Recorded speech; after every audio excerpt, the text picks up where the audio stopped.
The working principle of the magnesium oxide ball press is that the main motor is transmitted to the reducer through the belt, and the reducer is transmitted to the drive shaft through the coupling, and then by a pair of open gears to ensure the synchronization of the two roller shafts.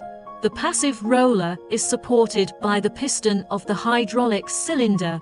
The constant pressure type is supported by the inclined iron, and the hydraulic circuit, hydraulic control valve and accumulator ensure the pressure of the system. The material enters the hopper of the molding machine evenly from the storage bin through the quantitative equipment, which is adjusted by the regulating ram on the hopper, so that the material enters the middle of the counterroll evenly, and the roller is compressed by the reverse running at the same speed.